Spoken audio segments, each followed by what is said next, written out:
আধ্যাত্মিক ইতিহাসের সর্বদাই দেখতে পাওয়া যাচ্ছে গৌতম বুদ্ধ, শ্রী চৈতন্যদেব তাদের স্ত্রীকে ত্যাগ করে গিয়েছেন আধ্যাত্মিক সাধন পথে। শ্রী রামকৃষ্ণ পরমহংসদেব নগদিগন্তের দ্বার খুলে দিলেন, নবরঙে এঁকেছেন সমাজের এক নতুন ছবি। সেই সময় সামাজিক প্রেক্ষিতে নারীর অবস্থান ছিল একদমই অন্যরকম। একমাত্র ঠাকুর শ্রীরামকৃষ্ণ বোঝালেন সহধর্মিণী শব্দের প্রকৃত অর্থ কী। সহধর্মিণীর সম্মান, সহধর্মিণীর স্বীকৃতি। গৃহে স্ত্রীর স্থান কোথায় হওয়া উচিত, কেমন হওয়া উচিত, স্ত্রীর প্রকৃত স্বরূপ কী, সমাজ ব্যবস্থার স্ত্রীর অবস্থানের এক গভীর রেখাপাত করলেন শ্রী শ্রী ঠাকুর রামকৃষ্ণ। পার্থিব অনুপ্রতিমায় দেবী পরমেশ্বরীর আরাধনা, সহধর্মিণীকে দেবী রূপে আরাধনা। শ্রী শ্রী ঠাকুর গৌরবান্বিত করলেন নারীত্বের, সম্মানিত করলেন জগৎ মাতৃত্বের। শ্রী ঠাকুর দিয়েছিলেন শ্রীমাকে এক চরম স্বীকৃতি। আধ্যাত্মিক ইতিহাসে এ ঘটনা এক গভীর তাৎপর্যপূর্ণ ঘটনা। হ্যাঁ, ঠিকই ধরেছেন। সাক্ষাৎ ষোড়শী জ্ঞানে পুজো করলেন শ্রী শ্রী মা সারদা দেবীকে। ঠাকুরের প্রার্থনা, হে বালে, হে সর্বশক্তির অধীশ্বরী মাত, ত্রিপুর সুন্দরী, সিদ্ধিদ্বার উন্মুক্ত কর, ইহার শরীর মনকে পবিত্র করিয়া ইহাতে আবির্ভূত হইয়া সর্বকল্যাণ সাধন কর। শ্রী শ্রী ঠাকুর মন্ত্রোচ্চারণ করতে করতে অর্ধবাহ্য দশায় দেবীকে আত্মনিবেদন করলেন। ঠাকুর তার সমস্ত সাধনার ফল অর্পণ করলেন। জপের মালা প্রভৃতি সর্বস্ব দেবীর শ্রীচরণে নিবেদন করলেন। মন্ত্রোচ্চারণে দেবী প্রণাম করলেন। হে সর্বমঙ্গলে মঙ্গল স্বরূপে, হে সর্বনিষ্পন্নকারিণী, হে শরণদায়িনী, শিবগেহিনী গৌরী, হে নারায়ণী, তোমাকে প্রণাম।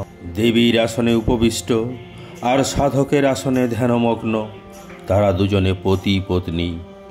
এক অলৌকিক দাম্পত্য ভারতের ধর্ম সাধনার ইতিহাসে এক প্রজ্জ্বল মুহূর্ত। প্রিয় শ্রীরামকৃষ্ণ সারদা ভক্ত মণ্ডলী, আমি পরমা প্রকৃতি অফিসিয়াল চ্যানেল থেকে স্বপন সবাইকে শুভেচ্ছা জানাই। আমার আজকের নিবেদন শুরুতেই আপনারা বুঝতে পেরেছেন নিশ্চয়ই, তবু উল্লেখ রাখি, গত কয়েকদিন পূর্বে জ্যৈষ্ঠ অমাবস্যায় ফলহারিণী কালী পূজা অনুষ্ঠিত হয়ে গেল। আধ্যাত্মিক ইতিহাসে এই ফলহারিণী কালী পূজা আর 5টা কালী পূজার চেয়ে যথেষ্টই আলাদা। এই দিনে মানবীকে দেবী রূপে জগৎবাসীর কাছে পরিচয় করিয়ে দিয়েছিলেন যুগান্তকারী কালী সাধক শ্রীরামকৃষ্ণ। এখন এই ফলহারিণী কালী পূজা কী, তার মাহাত্ম্য কী, সে বিষয়ে একটু আলোকপাত করা যাক। ফলহারিণী কালী কথাটি এসেছে যিনি আমাদের কর্মফল হরণ করেন এবং মোক্ষ দান করেন। কর্মফল হরণ করে তিনি আমাদের মুক্তি দেন। আমাদের জীবনের সমস্ত বিপদ, দুঃখ, দৈন্য, ব্যাধি ও সর্ব অশুভ শক্তির বিনাশ করেন তিনি। ঐশ্বর্য, আরোগ্য, বল, পুষ্টি, কীর্তি, বংশগৌরব, মোক্ষ সবই তিনি প্রদান করেন। এক কথায় পরম প্রাপ্তি ও পরমাত্মা দুটোই লাভ করা যায়। এই ফলহারিণী কালী পূজার সাধকের মনে আধ্যাত্ম চেতনার দ্রুত বিকাশ ঘটে। মানুষ কেবলমাত্র কর্ম করার অধিকারী, কিন্তু এই কর্মসমূহের ফল দান করার অধিকারিণী একমাত্র বিধাতা স্বরূপা দেবী কালিকা। কর্ম করলে সুকর্ম এবং কুকর্ম দুটোই সৃষ্টি হয়। উল্লিখিত এই বিশেষ দিনটিতে মা স্বয়ং ভক্তদের সুকর্মের জন্য আশীর্বাদ প্রদান করেন। অপরদিকে সন্তানের কুকর্মের জন্য উদ্ভূত অশুভ শক্তি, অশুভ ফলের প্রভাব থেকে তিনিই আবার সন্তানদের মুক্ত করেন। অর্থাৎ এই দিনে মা স্বয়ং যেমন সন্তানদের শুভ ফল প্রদান করেন, তেমনি তিনি সন্তানদের অশুভ ফলও হরণ করে থাকেন। সেই কারণে জ্যৈষ্ঠ মাসের অমাবস্যায় মা কালী ফলহারিণী মাতারূপে পূজিতা হন। শ্রী শ্রী চণ্ডীতে উল্লেখ্য একটি বিশেষ মন্ত্রের সূত্র থেকে জানা যায়, ঋষি মার্কণ্ড স্বয়ং মাকে বলেছেন, হে মহাদেবী, আমার মতো পাপী কেউ নেই, আবার তোমার মতো পাপহারিণীও কেউ নেই। তাই তুমি আমার সমস্ত পাপ হরণ করে আমাকে মুক্ত করো। তোমার সম্পূর্ণ মহিমা কীর্তন করা আমার পক্ষে সাধ্যাতীত। হে জগদিম্বে, আমার উপরে যে তোমার পূর্ণ কৃপাবর্ষণ হচ্ছে, এতে আর আশ্চর্যের কথা কি? ছেলে অপরাধের পর অপরাধ করতে থাকে, তবুও মা ছেলেকে উপেক্ষা করে না। মা সতেরও মা, অসতেরও মা, এই চিরকালীন বাক্যটি সবারই জানা। এই প্রসঙ্গে আমার মনে হয়, সৎ সন্তানদের কর্মগুলিতে মা তৃপ্তি পান, অন্যদিকে অসৎ সন্তানের অপকর্মে মা অবশ্যই বিষণ্ণ হন এবং দুঃখ পান। এই মহাসত্যকে অস্বীকার করা অসম্ভব। অর্থাৎ সুকর্মে সুফল মিলবে, অপকর্মে কুফল মিলবে, এটি বিধির অমোঘ বিধান। শ্রীরামকৃষ্ণদেব ফলহারিণী পূজা করেছিলেন, কারণ এই পূজা বিশেষভাবে সারদা দেবীকে দেবী রূপে আরাধনা করার জন্য পরিচিত হয়ে আছে। তিনি এই দিনে সারদা দেবীকে ষোড়শী দেবী হিসাবে পূজা করে নিজের সাধনার ফল এবং জপের মালা তাকে অর্পণ করেছিলেন।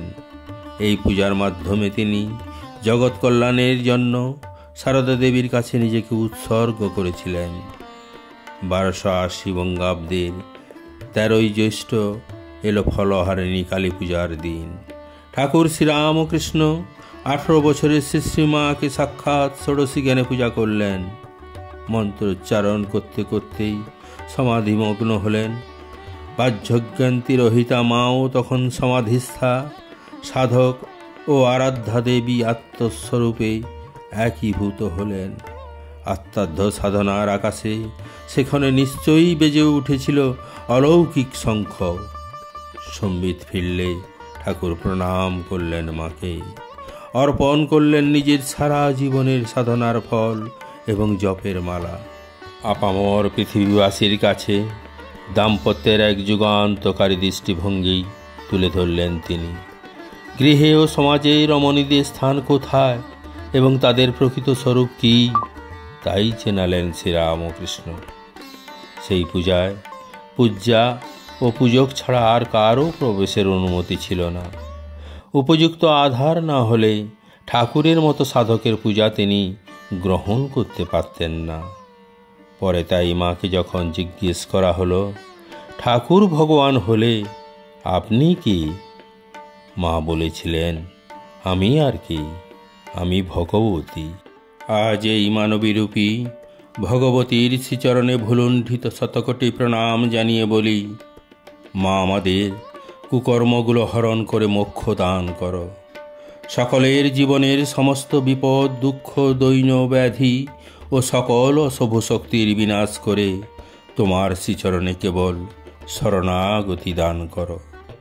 জননীং শারদাং দেবীং রামকৃষ্ণং জগদ্গুরুং পাদপদ্মে তয়ো শ্রিত্বা প্রণমামি মুহুর্মুহুঃ, প্রণমামি মুহুর্মুহুঃ।